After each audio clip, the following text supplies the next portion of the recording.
नमस्कार विद्यार्थी मित्रांनो, अभ्यास मित्र परिवारामध्ये तुम्हा सर्वांचं स्वागत आहे. मित्रांनो, आज आपण 17 जुलै रोजीचं चालू घडामोडी या ठिकाणी अभ्यासणार आहोत. जर तुम्ही डेली ही सिरीज बघत असाल तर लेक्चरला लाईक आणि चॅनलला सबस्क्राईब करायला विसरू नका. सुरुवात करूया मग आजच्या सेशनला. पहिलाच क्वेश्चन काय आहे? रेल्वे संरक्षण दलाच्या पहिल्या महिला महासंचालक म्हणून कुणाची नियुक्ती करण्यात आली आहे? तर बघा, पहिल्या महिला जिथं असा उल्लेख येणार तो प्रश्न आपल्याला परीक्षेमध्ये 100% विचारला जातो. बघा, कारण यावर आयोगाचे क्वेश्चन जे आहे तर ते आलेले आहे. जसं की आयोगाचा मला क्वेश्चन आठवतो, ZSI जे आहे झुऑलॉजिकल सर्वे ऑफ इंडिया, त्याच्या पहिल्या महिला अध्यक्ष जे आहे ते पाठीमागे पेपरमध्ये आपल्याला विचारण्यात आल्या होत्या. मग रेल्वे संरक्षण दलाच्या पहिल्या महिला महासंचालक म्हणून कोणाची नियुक्ती करण्यात आली? तर सोनाली मिश्रा यांची नियुक्ती करण्यात आली आहे. आपण जर बघितलं तर ऑगस्ट 2025 मध्ये त्या रेल्वे संरक्षण दलाच्या पहिल्या महिला महासंचालक बनतील.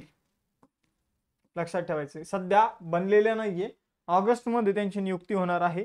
कारण 31 ऑगस्ट 2025 ला मनोज यादव जे आहे, जे सध्या रेल्वे संरक्षण दल म्हणजेच रेल्वे प्रोटेक्शन फोर्सचे कोण आहे तर महासंचालक आहे. तर RPF रेल्वे प्रोटेक्शन फोर्सला पहिल्यांदा महिला महासंचालक मिळणार आहे आणि त्यांचं नाव आहे सोनाली मिश्रा. त्या कोणाची जागा घेणार आहे तर मनोज यादव यांची त्या जागा घेणार आहे. पुढे जाऊया. रेल्वे संरक्षण दल जे आहे, भारतीय रेल्वे संरक्षण दल 2 जुलै 1872 मध्ये याची स्थापना करण्यात आली होती. नवी दिल्लीमध्ये मुख्यालय आहे. बोधवाक्य आहे यशो लाभस्व. महासंचालक आहे सोनाली मिश्रा. याच वर्षी म्हणजे 1872 लाच आपल्या देशामध्ये पहिली जी काही जनगणना जी आहे ती सुद्धा सुरू करण्यात आली होती. आपल्या देशामध्ये पहिली जनगणना कधी झालेली आहे तर ती 1872 लाच झालेली आहे. पुढे जाऊया. आपण जर बघितलं तर दुसरा प्रश्न आहे, जागतिक ऊर्जा स्वातंत्र्य दिन 2025 कधी साजरा केला जातो? तर जागतिक ऊर्जा स्वातंत्र्य दिन जो आहे, ग्लोबल एनर्जी इंडिपेंडन्स डे जो आहे, तो 10 जुलैला सेलिब्रेट केला जातो. तर बघा मित्रांनो, 10 जुलै रोजी जागतिक ऊर्जा स्वातंत्र्य दिन सेलिब्रेट केला जातो. जगभरातील ऊर्जेच्या क्षेत्रात स्वयंपूर्णता वाढवणे हे याचं मुख्य उद्दिष्ट आहे. लोकांना सौर, पवन आणि जल ऊर्जा यांसारख्या स्वच्छ आणि अक्षय ऊर्जा स्रोतांच्या वापराबाबत जागरूक करणे हा देखील या दिवसापाठीमागे उद्देश आहे. याची थीम जाहीर करण्यात आलेली नाही, त्यामुळे इथं थीम तुम्हाला बघायला मिळत नाहीये. पुढे जाऊया. तिसरा प्रश्न, जुलै 2025 मध्ये हरियाणाचे राज्यपाल म्हणून कोणाची नियुक्ती करण्यात आलेली आहे? तर बघा, हरियाणाचे राज्यपाल जे आहे ते बनलेले आहे मित्रांनो आशिष कुमार घोष. आशिष कुमार घोष यांची हरियाणाचे राज्यपाल म्हणून नियुक्ती करण्यात आलेली आहे. तर अलीकडे काही राज्यांचे राज्यपाल जे आहे ते चेंज झालेले आहे. जसं की हरियाणाचे राज्यपाल बंडारू दत्तात्रय होते, ते आता बनलेले आहे आशिम कुमार घोष. तर आशिम कुमार घोष हे हरियाणाचे नवीन राज्यपाल बनले आहे. राज्यपालाची नियुक्ती कोणाच्या माध्यमातून केली जाते? तर राष्ट्रपतींच्या माध्यमातून राज्यपालांची नियुक्ती केली जाते. भारतीय राज्यघटनेचं कलम 153 जे आहे तर ते राज्यपालांच्या नियुक्ती संदर्भातलं कलम आहे, कलम 153. बघा, पुढे जाऊया. आपण जर बघितलं तर पुसापती अशोक गजपती राजू यांची गोव्याचे नवीन राज्यपाल म्हणून नियुक्ती करण्यात आलेली आहे. कविंदर गुप्ता हे लडाखचे नवीन नायब राज्यपाल बनले आहे. तर हे ऍडिशनल राज्यपाल सुद्धा लक्षात ठेवायचे आहे आपल्याला. पुढे जाऊया. जुलै 2025 मध्ये 4 ट्रिलियन अमेरिकन डॉलरचे बाजार भांडवल गाठणारी जगातील पहिली सार्वजनिकरित्या सूचीबद्ध कंपनी कोणती आहे? तर आपण जर बघितलं तर 4 ट्रिलियन अमेरिकन डॉलरचं बाजार भांडवल गाठणारी म्हणजे जिच्या टोटल शेअरची व्हॅल्यू जी आहे तर ती किती आहे? 4 ट्रिलियन अमेरिकन डॉलर्स इतके आहे. आणि जगातील पहिली सार्वजनिकरित्या सूचीबद्ध कंपनी म्हणजे शेअर मार्केटमध्ये सार्वजनिकरित्या सूचीबद्ध कंपनी म्हणजे काय? या कंपनीचा शेअर कोणीही घेऊ शकतं आणि कोणीही विकू शकतं. तर अशी पहिली कंपनी बनलेली आहे एनव्हिडिया. कोणती बनलेली आहे? एनव्हिडिया. आता ही कंपनी काय तयार करते? तर आपल्या जे काही कम्प्युटर असतात तर त्यामध्ये जे काही ग्राफिक्स कार्ड जे असतं तर ते तयार करण्याचं काम जे आहे ते एनव्हिडिया करत असते. आर्टिफिशियल इंटेलिजन्सशी संबंधित सुद्धा, AI शी संबंधित सुद्धा काम कोण करतात? एनव्हिडिया करत असते. मग आपण जर बघितलं 4 ट्रिलियन डॉलरचा टप्पा जो आहे तो हिने पार केलेला आहे. अमेरिकेतल्या मोठमोठ्या कंपन्याला किंवा जगातल्या मोठमोठ्या कंपन्यांना तिने मागे टाकलेला आहे.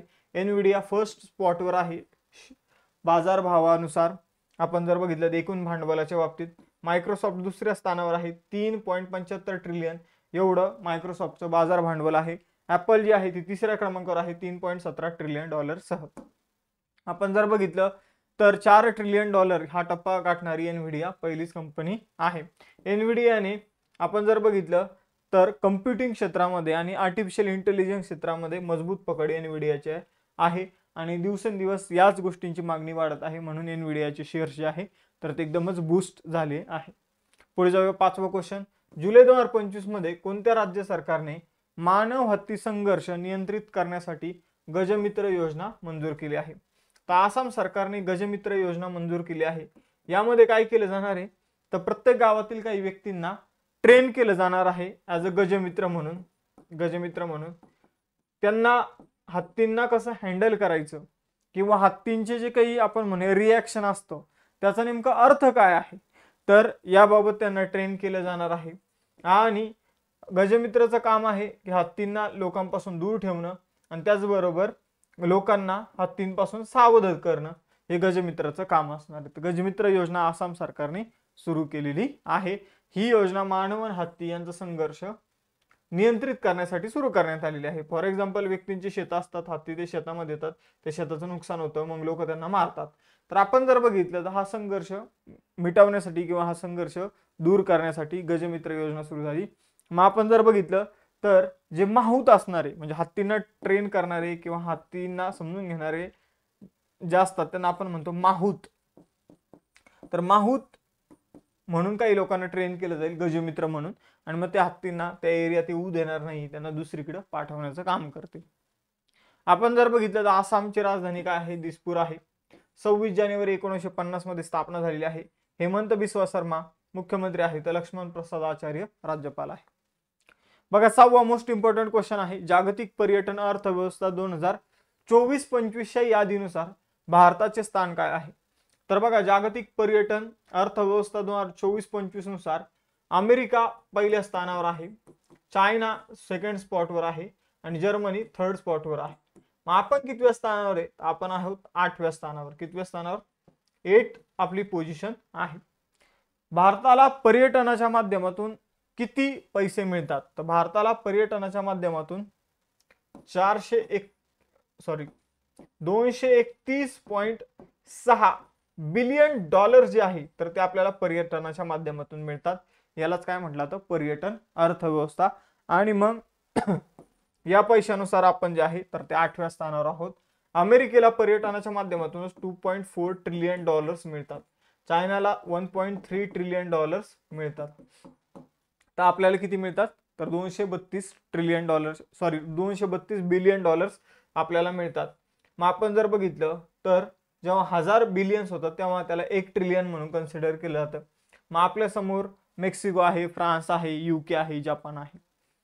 तर आपल्या देशाचं पर्यटन दिवसेंदिवस जर वाढलं तर आपण निश्चितच या देशांना क्रॉस करून यांच्यावर सुद्धा जाऊया.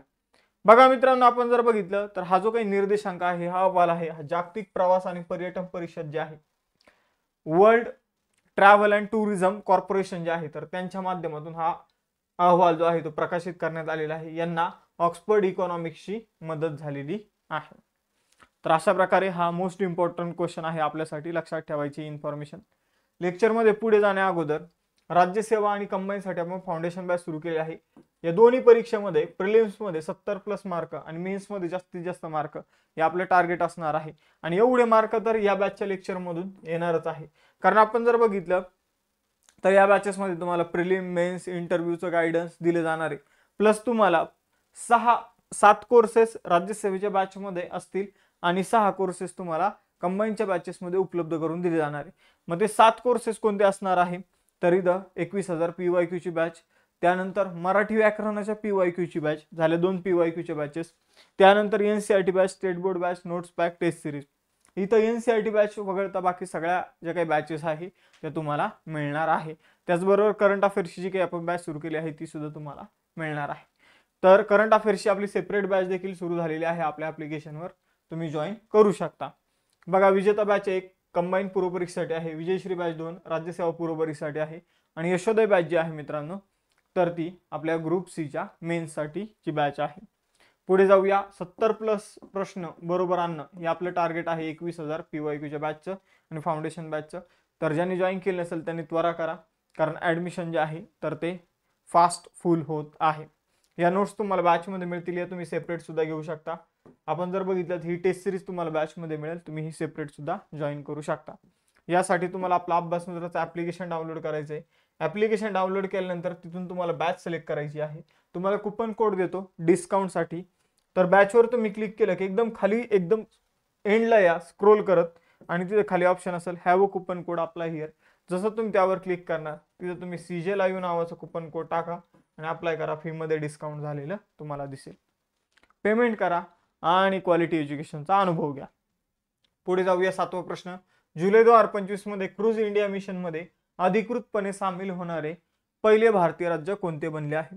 तर क्रूज इंडिया मिशन मध्ये सामील होणारं पहिलं भारतीय राज्य बनलं आहे गुजरात. बघा मित्रांनो, गुजरात हे क्रूज इंडिया मिशन मध्ये अधिकृतपणे सामील होणारं पहिलं भारतीय राज्य बनलेलं आहे.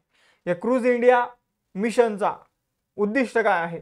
तर 2029 पर्यंत भारताला एक आघाडीचं जागतिक क्रूज पर्यटन स्थळ म्हणून विकसित करणं, स्थापित करणं हा या क्रूज इंडिया मिशनचा भाग आहे. आणि याला जॉईन करणारं पहिलं राज्य आहे गुजरात. या उपक्रमाद्वारे राज्य सरकारने किनारी पर्यटन, रोजगार आणि गुंतवणुकीला चालना देण्यासाठी एक मोठे पाऊल उचललं आहे. पुढे जाऊया. FIFA club world cup. आता तुम्ही फिफाचा वर्ल्ड कप बघत असाल, जो वेगवेगळ्या देशांमध्ये आयोजित करण्यात येतो.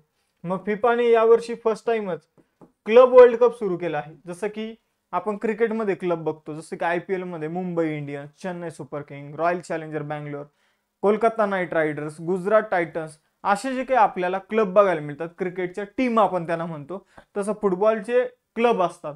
मग आपण जर बघितलं तर हे जे क्लब असणार आहे तर त्यांची आता फिफा काय करणार आहे तर स्पर्धा आयोजित करणार आहे.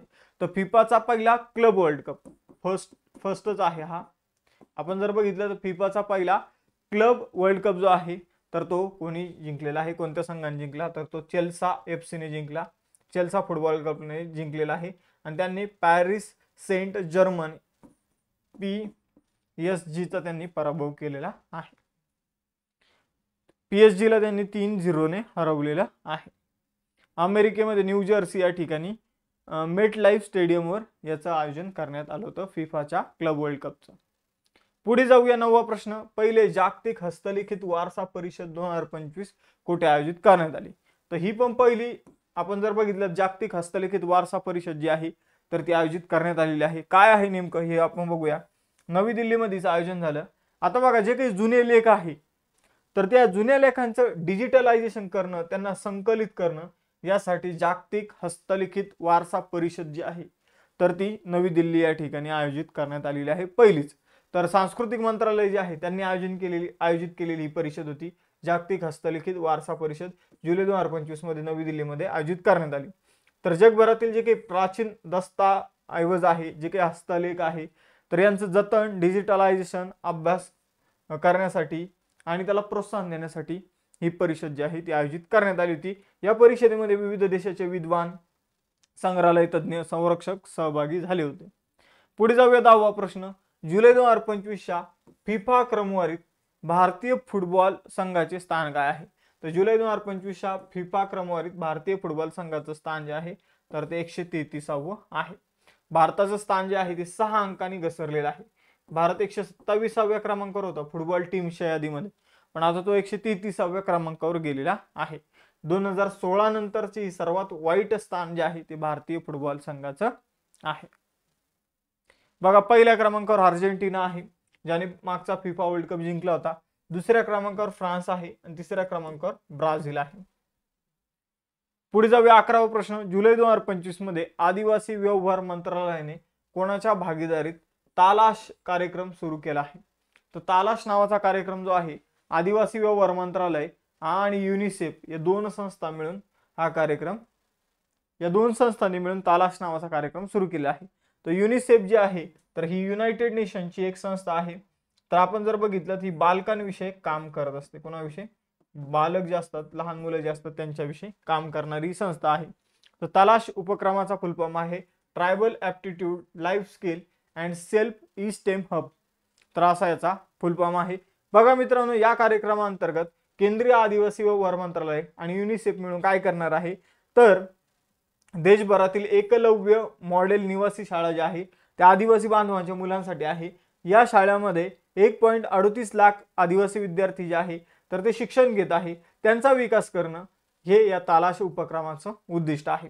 आपण जर बघितलं तर यामध्ये राष्ट्रीय आदिवासी विद्यार्थी शिक्षण संस्था जी आहे तर हिच्या माध्यमातून तालाश उपक्रम जो आहे तर तो राबवला जाणार आहे युनिसेफ आणि केंद्रीय आदिवासी व्यवहार मंत्रालयाच्या माध्यमातून. कोणती संस्था आहे? राष्ट्रीय आदिवासी विद्यार्थी शिक्षण संस्था. तर ही इथं मेन भूमिका बजावणार आहे. पुढे जाऊया.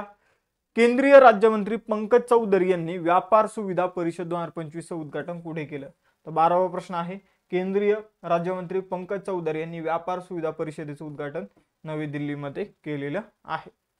तर आपण जर बघितलं तर 12 जुलैला हे उद्घाटन करण्यात आलं.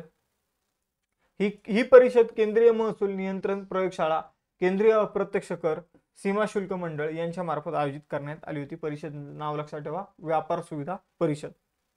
आपण जर बघितलं चाचणी अनुपालन प्रणाली मजबूत करून व्यवसाय प्रक्रिया अधिक कार्यक्षम करणं, सोप्या बनवणं हे हिचं उद्दिष्ट आहे. थीम होती scientific excellence for a seamless trade. आजचे टेस्ट क्वेश्चन तुमच्यासाठी आहे. FIFA world cup, FIFA club world कपची कितवी आवृत्ती यावर्षी आयोजित करण्यात आली होती? रेल्वे संरक्षण दलाच्या पहिल्या महिला महासंचालक कोण म्हणले आहे? आणि पर्यटन क्षेत्रात किती अब्ज अमेरिकन डॉलर्सचे योगदानासह भारत जगातील पर्यटन अर्थव्यवस्थामध्ये 8व्या क्रमांकावर आहे? तर हे आजचे टेस्ट क्वेश्चन आहे. जर तुम्हाला सेशन आवडलं असेल तर सेशनला लाईक करा, चॅनलला सबस्क्राईब करायला विसरू नका, टेलिग्राम चॅनल फॉलो करून ठेवायचं आहे. ॲप्लिकेशनमध्ये डायरेक्ट पेमेंट नका करू, CJ live coupon code use करा. करंट अफेअर्सची देखील आपण बॅच सुरू केलेली आहे, तुम्ही ती जॉईन करू शकता. लेक्चर पूर्ण बघितल्याबद्दल सर्वांचं मनपूर्वक धन्यवाद. टेस्ट क्वेश्चनचे पण उत्तर द्यायला विसरू नका. चलो बाय बाय एव्हरीवन. जय हिंद.